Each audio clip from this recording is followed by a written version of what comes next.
നോക്കണം. സങ്കീർത്തനം 57 വായിക്കുന്നത് അവൻ യഥാർത്ഥമായി നല്ലൊരു അനുഭവത്തിന്റെ നടുവിൽ നിൽക്കുന്ന ഒരു ഭക്തനല്ല, അവൻ ദൈവത്തെ പാടിക്കൊണ്ടത്. പ്രതികൂല ശക്തി അനുഭവിക്കുമ്പോഴും താൻ കിന്നരം എടുത്തു വെച്ച് പാടുക.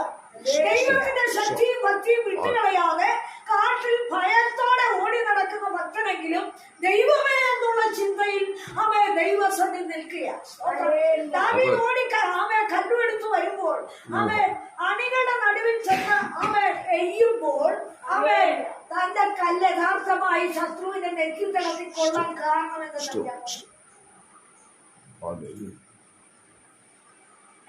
നമ്മളിപ്പോ ഒരു കല്ലറിഞ്ഞാൽ എന്തെങ്കിലും ഒന്ന് എടുത്തെറിഞ്ഞു നോക്കുന്നുണ്ടോ? യഥാർത്ഥമായി ലക്ഷ്യബോധമില്ലെങ്കിൽ അത് അവിടെ കൊള്ളത്തില്ല. എന്ന് പറഞ്ഞാൽ താൻ ദൈവത്തിൽ ഏകാഗ്രതയുള്ളവനായിരുന്നു. താൻ ആ കല്ല് ചുരത്തി എറിയുമ്പോൾ അവൻ തന്റെ ഉള്ളിലൊരു ഉറപ്പുണ്ട്, എന്റെ ദൈവത്താൽ ഈ ശത്രു വീഴുമെന്ന്. പകലിൽ അങ്ങനെ ഒരു ചിന്ത നമ്മളെ ഭരിക്കണം. 57 അവൻ 7-ാം വാക്യത്തിൽ നമ്മൾ വായിച്ചത്, എന്റെ ഹൃദയം ഉറച്ച് ഞാൻ പാടും. എന്റെ മനസ്സിടിഞ്ഞിരിക്കുന്നു, അവർ എന്റെ മുമ്പിൽ ഒരു കുഴി കുഴിച്ചു, അതിൽ അവർ തന്നെ വീണു. കണ്ടോ? പകലിൽ യിരെമ്യാ പ്രവചനം 12-ാം അധ്യായത്തിലെ 2-ാം വാക്യത്തിലും അമ്മേ അതിന്റെ ചില വാക്കുകൾ കൂടെ മുമ്പോട്ട് വായിക്കണം. സ്തോത്രം. അമ്മേ വായിച്ച പെട്ടെന്ന് വായിച്ചേ. യിരെമ്യാ 12. യഹോവേ, ഞാൻ നിന്നോട് വാദിച്ചാൽ നീ നീതിമാനായിരിക്കും, എങ്കിലും ന്യായങ്ങളെ കുറിച്ച് ഞാൻ നിന്നോട് ചോദിപ്പാൻ തുനിയുന്നു. ദുഷ്ടന്മാരുടെ വഴി ഐശ്വര്യപ്പെടുന്നത് എന്തുകൊണ്ട്? വഞ്ചനയോടെ പെരുമാറുന്നവരെല്ലാം സന്തോഷവാന്മാരായിരിക്കുന്നത് എന്തുകൊണ്ട്? നീ അവരെ കണ്ടു, അവർ വേരൂന്നി വളർന്നു, അവർ ഫലം കായ്ക്കുന്നു, അവരുടെ വായിൽ നീ സമീപസ്ഥനും ഹൃദയത്തിൽ ദൂരസ്ഥനും. ദൈവഭക്തനെങ്കിൽ അവൻ ശുശ്രൂഷ ചെയ്യുന്നവനെങ്കിൽ ദൈവഹിതം അവൻ തിരഞ്ഞെടുക്കുന്നത്. കാണുന്നവർക്കൊക്കെ ചെയ്യാൻ നടക്കരുതുണ്ട്. അങ്ങനെയുള്ള ശുശ്രൂഷകളുണ്ട്. ഒരു വാക്ക് കിട്ടിയാൽ മതി, പകയം കൊണ്ട് നടക്കുക. വൈരാഗ്യം മനസ്സിൽ മാറത്തില്ല, കോപം മാറത്തില്ല, ഈർഷ്യ മാറത്തില്ല, പിണക്കം മാറത്തില്ല. കാരണം അവന്റെ ലാഭം പോകുന്നത് കൊണ്ടാണ്. അവൻ ആരെങ്കിലും കുറിച്ച് എനിക്കറിയാം പല ലളിതാസന്മാരും അവൻ ശുശ്രൂഷ ചെയ്യുന്ന യഥാർത്ഥമായി ദൈവസംഘം വിശുദ്ധി പാലിക്കുന്നവരെ എങ്ങനെയെങ്കിലും എഴുതി വീഴിക്കണമെന്ന് പറഞ്ഞു. പക്ഷെ അവരുടെ ആ കോപം കൊണ്ട് വല്ലതും നടക്കുവോ? ഇല്ല, നടക്കത്തില്ല. അവരെ എഴുത് മടുക്കുക, തിരിച്ചവർക്കോട് കൊള്ളുക, അത് മനസ്സിലാക്കുന്നില്ല. പകയ മുഴുവൻ വൈരാഗ്യം, മുഴുവൻ അസൂയ, കോപമാ. എന്തുകൊണ്ടാണെന്ന് അറിയാമോ? അവന്റെ കയ്യിൽ അവർക്ക് കിട്ടുന്ന ആ സഞ്ചി നമ്മുടെ കയ്യിൽ വരുമെന്നുള്ള ചിന്തയാണ്. അല്ലെങ്കിൽ എന്തെങ്കിലും അടി കൊണ്ടിട്ടായിരിക്കും. എന്നാൽ ഇന്ന് പകലിൽ പരിശുദ്ധാത്മാവ് ഇവിടെ പറയുന്നത്, കർത്താവേ, അവൻ യിരെമ്യാവ് ചിന്തിക്കുക, നീ ചിലരെ നഷ്ടത് ശരിയാ, പക്ഷെ അവര് വേരൂന്നിരിക്കുന്നത് ദുഷ്ടതയിലാണ്. ഫലമില്ലാത്ത അനുഭവത്തിലാണ് അവർ വേരൂന്നിരിക്കുക. എന്നിട്ട് ശുശ്രൂഷയ്ക്ക് നടക്കുക, ദൈവസന്നിധിയിൽ ഭയമില്ല. എങ്ങനെയെങ്കിലും പകലുള്ള ആരെങ്കിലും വീഴിക്കണം, ആരെങ്കിലും വഴിയടയ്ക്കണം, ആരെങ്കിലും കൂട്ടായ്മ തകർക്കണം. ഇതൊക്കെ ചിന്ത മനസ്സിൽ ഇതൊക്കെ വെച്ചൊന്ന് ശുശ്രൂഷ നടക്കത്തില്ല. സ്തോത്രം. എന്നാൽ വേരൂന്നുള്ളത് എവിടെയാ? വേരൂന്നുള്ളത് എവിടെയാ? 29 ഇയ്യോബിന്റെ പുസ്തകം 19-ാം വാക്യത്തില് അവൻ ഒരു കാര്യം പറയുന്നുണ്ട്. ഹല്ലേലൂയ. വായിച്ച പെട്ടെന്ന്. യേശുവിന്റെ നാമത്തിൽ ആമേൻ. 29-19. എന്റെ പേർ വെള്ളത്തോളം പടർന്നു ചെല്ലുന്നു, എന്റെ കൊമ്പിന്മേൽ മഞ്ഞിലാവാൻ. ആമേൻ. എന്റെ പേര് വിശ്വാസത്തിന്റെ പേര്, വിശുദ്ധിയുടെ പേര്, ആമേൻ, ദൈവസേവയിൽ എരിവുള്ള ആമേൻ വിശ്വാസത്തിന്റെ ആമേൻ പേര്, ആമേൻ ദൈവകൃപയിൽ ശരണപ്പെടുന്ന യഹോവയിലുള്ള ഭക്തിയുടെ പേര്, ആമേൻ ദൈവസന്നിധിയിലുള്ള ഒരു ദൈവ ഭയത്തിന്റെ വേര്, ആമേൻ, ദൈവത്തിൽ ആമേൻ ഉറപ്പുള്ള ഒരു വേര് എവിടെ ചെല്ലണമെന്ന വെള്ളത്തിന്റെ അറ്റത്ത്. ഓ ഹല്ലേലൂയ. അതെന്താ വെള്ളം? ആമേൻ, എവിടെന്നാ ഈ കോപം പൊങ്ങുന്നത്? യേശുവേ. ആമേൻ, വിശുദ്ധി നഷ്ടപ്പെടുമ്പോഴാ കോപം വരുന്നത്. യേശുവേ സ്തോത്രം. ആമേൻ. അതായത് ദൈവത്തിന്റെ ആത്മാവിന്റെ ഫലം നമ്മളിൽ നിന്ന് മാറിപ്പോകുമ്പോൾ ആ സ്ഥാനത്ത് ഇരുപുറപ്പിക്കുന്ന ഒരു ശക്തിയാണ് യേശുവേ. പക, കോപം, ഈർഷ്യ, പിണക്കം, ദുരാത്മാനുഭവങ്ങൾ. ഇത് കേറിക്കഴിഞ്ഞാൽ ആമേൻ ദൈവശക്തിക്കും സത്യത്തിനും വിശുദ്ധിക്കും ആമേൻ നന്മയ്ക്കും സമാധാനത്തിനും പൂർണ്ണതയ്ക്കും ആമേൻ മുമ്പോട്ടുള്ള ദൈവസേവയുടെ എരിവിനും ആമേൻ തടസ്സമായി വ്യാപരിച്ച് ശത്രു അകത്ത് കയറുമ്പോൾ യേശുവേ.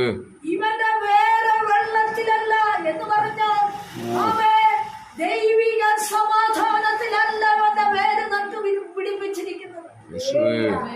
എന്ന് പറഞ്ഞാൽ ഇവനിൽ പരിശുദ്ധാത്മ സമാധാനമില്ല, ഇവനിൽ പരിശുദ്ധാത്മ നിയോഗമില്ല, ആമേൻ ഇവനിൽ ദൈവകൃപയുടെ ആത്മാവില്ല, ഇവനിൽ ദൈവിക സത്യമില്ല, ആമേൻ. ആമേൻ യഥാർത്ഥമായി ദൈവത്തിലുള്ള വിശ്വാസവും തീഷ്ണതയുമില്ല, യേശുവേ. ദൈവ വചനത്തിൽ ഇവന് ഉറപ്പില്ല. സങ്കീർത്തനക്കാരൻ പറയ എന്റെ ഹൃദയം ഉറച്ചിരിക്കുന്നു. ഓയ്. ആമേൻ. ഹല്ലേലൂയ. ആമേൻ. എന്റെ ഹൃദയം ഉറച്ചിരിക്കുന്നു. പലവിധമായ പ്രശ്നങ്ങൾ സങ്കീർത്തനക്കാരന്റെ തലയ്ക്ക് ചുറ്റും അവൻ വാദിച്ചു നിന്നവന്റെ പ്രാണനോടും പൊരുതുമ്പോഴും സങ്കീർത്തനക്കാരനായ ദാവീദ് പറയുക, അവൻ എന്റെ ഹൃദയം ഉറച്ചിരിക്കുന്നു, ഞാൻ പാടും. ഓ ഹല്ലേലൂയ. ഞാന് അവൻ ബ്രഹ്മ വയ്ക്കുമെന്നല്ല പറഞ്ഞു, ഞാൻ പാടും. ഞാൻ പാടും. ആമേൻ. ഞാൻ കീർത്തനം പാടും. ഓ ആമേൻ. ആമേൻ. യഥാർത്ഥ സത്യവും വിശുദ്ധിയും പരിശുദ്ധാത്മ സമാധാനവും നിയോഗവും ദൈവവചനത്തിന്റെ സൂക്ഷിപ്പും അതിന്റെ ആമേൻ ആമേൻ ജ്വലനവുമുള്ള ഒരു ഭക്തൻ യഥാർത്ഥമായി അവൻ ചിന്തിക്കുന്നത് എന്നതാ സമാധാനം. ഓ ഹല്ലേലൂയ. അവന്റെ ജീവിതത്തിൽ നിന്ന് ഇടർച്ച മാറണം, അവന്റെ ഉള്ളിൽ നിന്ന് പക മാറണം, യേശുവേ. അവന്റെ ഉള്ളിലെ നിരാശ മാറണം, ഓ അവന്റെ ഉള്ളിലെ എതിര് മാറണം, അവന്റെ വൈരാഗ്യ ബുദ്ധി മാറണം, ആമേൻ. അവന്റെ കോപം മാറണം. ആമേൻ. അവിടെയെ വെള്ളം പരിശുദ്ധാത്മ നദി ഒഴുകത്തുള്ളൂ. യേശുവിന്റെ നാമത്തിൽ ചെയ്യുന്നു. ആമേൻ. ദൈവം പറയുക, ആമേൻ നീ അവരെ നട്ടതാ. ആമേൻ. ഇരമ്യാവിൽ കൂടെ 12-ാം അധ്യായത്തിൽ ഇരമ്യാവിനോട് ആമേൻ ഇരമ്യാവ് വാദിക്കുക, ദൈവമേ ഞാൻ നിന്നോട് വാദിക്കുന്നു. എന്താ വാദിക്കുന്നത്? എന്താ വാദിച്ചത്? അതിന്റെ 2-ാം വാക്യം, ദുഷ്ടന്മാരുടെ വഴി ശുഭമായിരിക്കാൻ ദുഷ്ടന്റെ വഴി ശുഭമാണെന്ന്. എന്ന് പറഞ്ഞാൽ എന്താ? അവരും ജീവിക്കുന്നു, ഉണ്ടാക്കുന്നു, ഉழைക്കുന്നു, മതിക്കുന്നു, യാത്ര ചെയ്യുന്നു, എല്ലാ വിധത്തിലും അവർ ഒരുക്കപ്പെട്ട് മുമ്പോട്ട് പോകുക, സമൃദ്ധി അവർക്കും ഉണ്ടെന്ന്. പക്ഷെ ദൈവം പറയുക, ആമേ നീ പിന്നെ നോക്കുമ്പോൾ അവരെ പിന്നെ അതിലെ കണ്ടില്ല. മുകളിലുള്ള പ്രകടനങ്ങളെ നീ കണ്ടുള്ളൂ, സന്തോഷത്തിന്റെ അനുഭവങ്ങളെ നീ കണ്ടുള്ളൂ, അവരുടെ നന്മയുടെ അനുഭവങ്ങളെ നീ കണ്ടുള്ളൂ, അവർ ആനന്ദിക്കുന്ന ലൗകിക വിഷയങ്ങളെ നീ കണ്ടുള്ളൂ. പക്ഷേ അവരെ ഞാൻ പഴുവഴുപ്പിൽ നിർത്തിയിരിക്കുക. പിന്നെ നീ അതിലെ പോകുമ്പോൾ അവരെ കാണുന്നില്ല. യേശുവിന്റെ നാമം. കഷ്ടം വന്നാലും പ്രതികൂലം വന്നാലും ദൈവത്തിന് പുതിയൊരു പദ്ധതിയിൽ വ്യക്തികളെ എത്തിക്കുവാനുണ്ടാവുന്നോർത്ത് നിരാശപ്പെടാതെ ഉറപ്പോടെ പ്രാർത്ഥിച്ചുയരുക.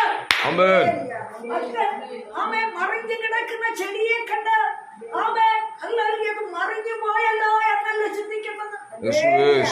ആമേൻ. അവൻ അവരെ നടുകയാ. ആമേൻ. അവരെ നട്ടു. യേശുവേ നട്ടു എന്നിട്ട് ആമേൻ നീ അവരെ നട്ട് അവർ വേരൂന്നി ആ വളർന്ന് ഫലം കായ്ക്കുന്നു. ആ അവരുടെ വായിൽ നീ സമീപസ്ഥനായും അന്തരംഗത്തിൽ ദൂരസ്ഥനായും ഇരിക്കുന്നു. അവൻ ദൈവം സന്ദർശിക്കുന്ന ജനത്തിന്റെ ഉള്ളിൽ ദൈവമില്ല. അവൻ അവരുടെ വായിൽ സ്തുതി പറയുന്നുണ്ട്, പക്ഷേ അവരുടെ അന്തരംഗത്തിൽ ദൈവത്തെ ഭയമില്ല, ദൈവത്തോട് അടുപ്പമില്ല, ദൈവകൃപയിൽ അവര് നിൽക്കുന്നില്ല, യേശുവേ ദൈവഹിതം അവർ അന്വേഷിക്കുന്നില്ല, ഓ ഹല്ലേലൂയ ദൈവത്തോടുള്ള ഭക്തി മുറുകെ പിടിക്കുന്നില്ല, യേശുവേ. ദൈവത്തിന് വേണ്ടി വിശുദ്ധി പാലിക്കാൻ ശ്രമിക്കുന്നില്ല. ഓ. അവരുടെ ഉള്ളിൽ നീ അകലം വിട്ടു നിൽക്കുകയാണ്. യേശുവേ സ്തോത്രം മകനെ പരിശുദ്ധാത്മാവ് പറയുക, ആമേൻ അവൻ നട്ടത് വെള്ളത്തിലാണ്, ഓ വെള്ളമുള്ള ദേശത്താണ് നട്ടത്. യേശുവേ വേരൂന്നുവാൻ ദൈവം അനുവദിച്ചതാണ്, യേശുവേ സ്തോത്രം ഫലം കായ്ക്കുവാൻ ദൈവം അനുവദിച്ചതാണ്.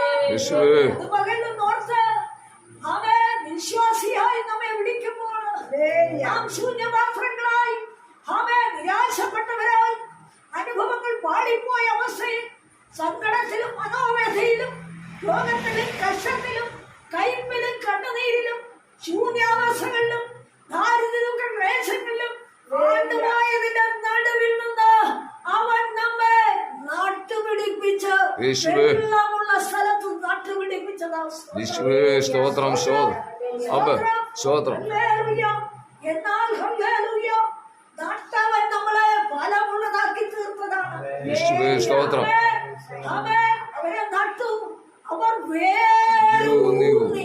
യേശുവേ സ്തോത്രം ഇന്ന് പകലിലും നോക്ക്, വിശ്വാസത്തിന്റെ മേല് വെള്ളത്തിന്റെ അറ്റത്ത് ഓ ഹല്ലേലൂയ വിശ്വാസത്തിന്റെ മേല് ഊന്നിയത് വേറെങ്ങോട്ടോ പോയി. യേശുവിന്റെ നാമത്തിൽ പരിശുദ്ധാത്മ നിയോഗത്തിലായി തീരേണ്ട ജനം, പരിശുദ്ധാത്മ നടപടിക്ക് വേണ്ടി ഹൃദയത്തെ ഒരുക്കേണ്ട ജനം, യേശുവേ പരിശുദ്ധാത്മാവിന് വിധേയപ്പെട്ട് വിശുദ്ധി പാലിക്കേണ്ട ജനം, ഓ ഹല്ലേലൂയ പരിശുദ്ധാത്മാവിന്റെ നിയോഗത്തിലാമേ ദൈവസന്നിധിയും ഭയമുള്ളവരായി തീരേണ്ട ജനം, ഓ ഹല്ലേലൂയ ഹൃദയം കൊണ്ട് ദൈവത്തെ വിട്ടിട്ട് അവർ പലപടിക്ക് ബുദ്ധി പ്രയോഗത്തിൽ ചാഞ്ഞു പോയതിനാൽ എന്തു ചെയ്തു ദൈവം? Amen hallelujah. സ്തോത്രം. അവരെ നിഷ്ഫലമായിട്ട് മാറ്റിക്കളഞ്ഞു. എന്നാൽ കർത്താവ് പറയുക, എനിക്ക് അവരെ ഫലത്തിലാക്കി കൊണ്ടുവരേണ്ടതുണ്ട്. ആമേൻ. ഓ. ഈ വേരൂന്നി നിന്ന് ആമേൻ നന്മ അനുഭവിക്കുന്ന ജനത്തെ കണ്ടുകൊണ്ട് ആമേൻ അവർക്ക് അങ്ങനെയൊക്കെ ഉണ്ടല്ലോ എന്ന് ചിന്തിക്കേണ്ട. യേശു ആമേൻ സ്തോത്രം.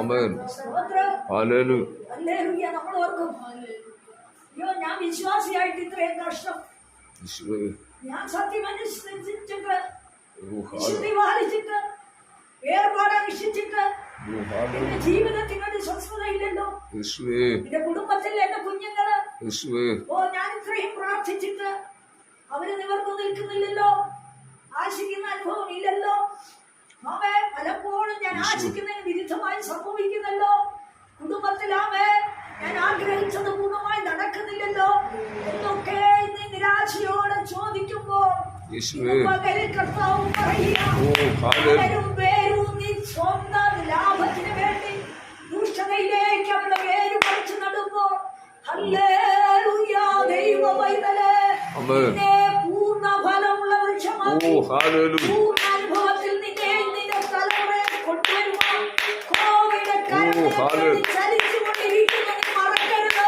ഓ ഹല്ലേലൂയ ദുഷ്ടന്മാരുടെ വഴി ശുഭമാകുന്നു എന്ന് ഓ ഹല്ലേലൂയ ഹൃദയത്തിൽ ചിന്തിക്കേണ്ട. പിന്നെയോ ആമേൻ എന്ന് പകൽക്കാലം പരിശുദ്ധാത്മാവ് പറയുക, ഹല്ലേലൂയ, വേരൂന്നുന്നത് പരിശുദ്ധാത്മാവിലാണെങ്കിൽ നിന്റെ വീട് ഫലം കായ്ക്കുന്ന ഒരു ദിവസമുണ്ട്. സ്തോത്രം, സ്തോത്രം സ്തോത്രം, സ്തോത്രം ഹല്ലേലൂയ. നേരത്തെ കേട്ടതുപോലെ ആമേൻ യെരൂശലേമിൽ ജനിക്കപ്പെട്ട കർത്താവ് ആമേൻ തന്റെ ശുശ്രൂഷ തികയ്ക്കുന്നത് ഓ ഹല്ലേലൂയ ആമേൻ ഹല്ലേലൂയ താൻ വളർത്തപ്പെട്ട സ്ഥാനത്ത് തന്നെ അല്ലെങ്കിൽ ഹല്ലേലൂയ അതിനോടുള്ള പരിസരത്ത് തന്നെ താൻ ശുശ്രൂഷ ചെയ്യുന്നുണ്ട്. ആമേൻ ബാലനായിരിക്കുമ്പോൾ തന്നെ മാതാപിതാക്കളോടൊത്ത് പള്ളിയിൽ പോകുന്നവനാണ്, എങ്കിലും തനിക്ക് അവിടെ അംഗീകാരമില്ലായിരുന്നു. സ്തോത്രം, സ്തോത്രം. ആമേ വളരെ വീര്യപ്രവർത്തി ചെയ്ത ഖബർനഹൂമിനെ കണ്ടിട്ട് ഖബർനഹൂമേ നിനക്ക് കഷ്ടമെന്ന് യേശുവേ കർത്താവ് പറയുന്നത്. സ്തോത്രം. നമ്മൾ ആരോട് എതിര് പറഞ്ഞിട്ടില്ല. യേശുവേ സ്തോത്രം. എല്ലാം നല്ലതെന്നങ്ങ് പറഞ്ഞേക്കണം. അല്ലേ? യോഹന്നാമെന്ന് പറഞ്ഞാ സർപ്പസന്തതിയെന്ന് അല്ലേ? നമ്മൾ വഴിയൊരുക്കാൻ വന്നവരാ എന്ന് പറഞ്ഞ എല്ലാവരും അവരാകാണോ? അല്ല. നമുക്കൊരു വൈരാഗ്യത്തിന്റെ വിഷയം വന്നാൽ നമ്മൾ അവരോട് എപ്പോഴും കോപിച്ചോണ്ടൊന്നും ഇരിക്കില്ല. നമ്മുടെ ആത്മാവിന്റെ അങ്ങനെ യേശുവേ സ്തോത്രം. അല്ലേ? നല്ല ആത്മാവ് അതൊന്നും ഓർക്കൊണ്ടിരിക്കത്തില്ല. അല്ലേ? ഒരാളെന്നെ പകച്ചല്ലോ ഓ അവന്റെ വാക്ക് എത്ര കഠിനമാ. ഓ അവര് വീണ് പോണം നമ്മൾ ചിന്തിക്കുവോ? നമ്മളത് അപ്പോഴേ വിട്ടു. യേശുവേ സ്തോത്രം. അല്ലേ? അവൻ ഉള്ളിൽ മറച്ചു പിടിച്ചിരുന്ന് അറുക്കേണ്ട സമയം നോക്കി അറുക്കുന്നത് ആരാ? പകയനാ. യേശുവേ സ്തോത്രം. വൈരാഗ്യ ബുദ്ധിയുള്ളവനാ. എന്നാലൊരു ദൈവ പൈതല് അവൻ കർത്താവ് പറഞ്ഞത് ഇപ്പോൾ ജനിച്ച ശിശുവിനെ പോലെ. ശിശുവെല്ലാം മറക്കും. കണ്ടിട്ടില്ലേ? കുഞ്ഞുങ്ങൾ തമ്മിൽ ഭയങ്കര അടിപിടിച്ചു ഇച്ചിരി കഴിയുമ്പോ അവർ തമ്മിൽ യോജിച്ചെന്ന് കഴിയും. അതുകൊണ്ട് കർത്താവ് ശിശുവിനെ ഇങ്ങനെയുള്ളവർ സ്വർഗരാജ്യം അവകാശമാക്കുന്നു. സ്തോത്രം. ശിശുവിനെ പോലെ ആയി വരാൻ ഇഷ്ടമില്ല.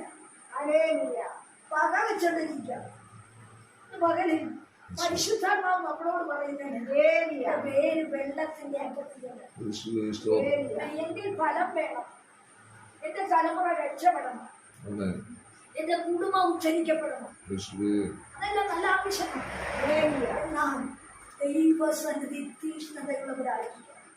നമ്മൾ ദൈവസന്നിധി നിൽക്കുമ്പോഴും നമുക്കൊന്നും ഇല്ലാഞ്ഞിട്ടാണ്. ദാരിദ്ര്യത്തിലാണ്, ഞെരുക്കത്തിലാണ്, ചിന്തിക്കുന്നത്. നല്ല നമ്മൾ സമ്പന്നരാണ്. അല്ലേ? നമ്മൾ ഇരുന്ന് പ്രാർത്ഥിക്കുന്നിടത്ത് ദൈവം തരുന്നു. ശരിയല്ലേ? സ്തോത്രം. അവൻ എന്റെ ജീവിതത്തെ കുറിച്ച് പറയാനാണെങ്കിൽ വാരി പിടിക്കാനുള്ള കഴിവുണ്ടായിരുന്നു.